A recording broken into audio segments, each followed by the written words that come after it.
नमस्कार दोस्तों, मैं हूं लक्ष्मण। आप देख रहे हैं एटीवी एजुकेशन।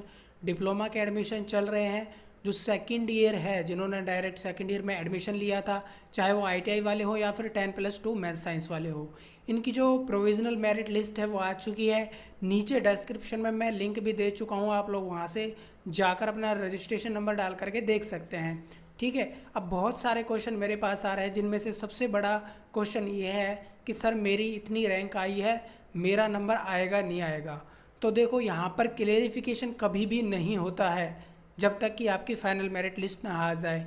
अभी प्रोविज़नल मेरिट लिस्ट इसलिए आती है कि अगर मान लो आपका जो डॉक्यूमेंट है कोई एरर थी, वहाँ पे आपकी सही रैंक नहीं आ पाई। मान लो किसी ओबीसी के बंदे ने फॉर्म अप्लाई किया और उसकी जो रैंक है सही नहीं आ पाई क्योंकि उसका सर्टिफिकेट बेकार था, पुराना हो गया था, या फिर किसी ने मार्क्स कम ज़्यादा फिल कर दिए गलती से, तो उसके लिए ये प्रोविज़नल मेरिट लिस्ट आती है। यहाँ पर आप अपने जो डॉक्यूमेंट है वो अपलोड करके जो अपनी एरर है उसको ठीक कर सकते हैं। ठीक है, तो ये तो बात हुई है।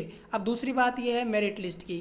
तो दोस्तों, जो आपकी मेरिट लिस्ट ये आई है, इसमें रैंक आपको दी गई है। ये जैसे किसी की ओबीसी रैंक है ना, तो इसका मतलब जितने भी ओबीसी वालों ने फॉर्म अप्लाई किए हैं उन सभी में आप कौन से नंबर पर आते हो, परसेंटेज बेस पर। तो वो चीज़ है ये। और इसका यूज़ बिल्कुल एडमिशन में होगा, इसी के आधार पर एडमिशन होगा। राजस्थान के अंदर जितनी भी गवर्नमेंट कॉलेज हैं उनके अंदर सभी के अंदर आपको रिजर्वेशन देखने को मिलता है कि ओबीसी का कितना रिजर्वेशन है, उसके अकॉर्डिंग सीट हैं जो मिलती हैं, तो उसके अकॉर्डिंग आपको सीट अलॉट होगी। तो यहाँ पर कई बार ऐसा होता है कि जो एडमिशन है वो विड्रॉ कर लिया जाता है, तो उसकी जगह जो सीट खाली होती है वहाँ पर भी आपको एडमिशन दिया जा सकता है। तो अभी रैंक के अकॉर्डिंग आपको कॉलेज का डिसाइड करना बहुत मुश्किल चीज़ है। हाँ, जिनकी 100 के अंदर आती है उन लोगों का एडमिशन तो यूँ समझ लो आराम से हो जाएगा। इवन 400-500 के अंदर भी है, कैटेगरी वाइज भी, तो भी उनका एडमिशन हो सकता है आराम से। ठीक है। अब एक और सवाल मेरे पास आ रहा था कि सर क्या मैं अपनी कॉलेज है उसको चेंज कर सकता हूँ जो मुझे मिलने वाली है।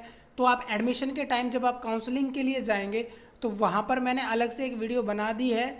आप लोग वहाँ पर जा कर के इंटरनल स्लाइडिंग वहाँ पे एक फॉर्म आपको स्लिप दी जाएगी।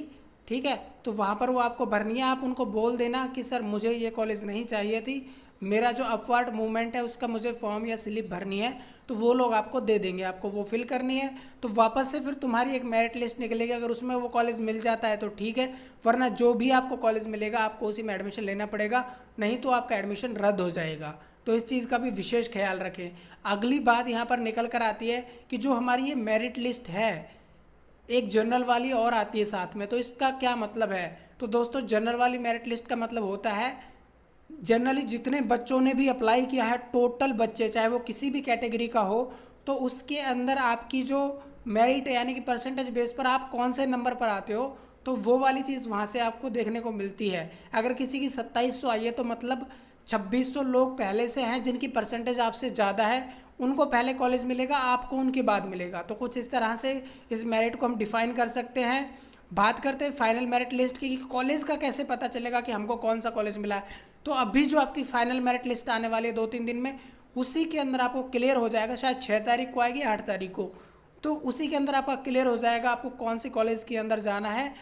डॉक्यूमेंट वेरिफिकेशन के लिए, काउंसलिंग के लिए डॉक्यूमेंट सारे ओरिजिनल रखें। आई थिंक कि आपको बहुत सारी चीज़ें क्लियर हो गई होंगी। अगर और कोई भी सवाल है तो आप लोग कमेंट में पूछ सकते हैं, मैं उसका रिप्लाई देने की कोशिश करूंगा। बहुत सारे कमेंट आते हैं तो शायद किसी का छूट जाए, तो उसके लिए माफ़ी चाहता हूं।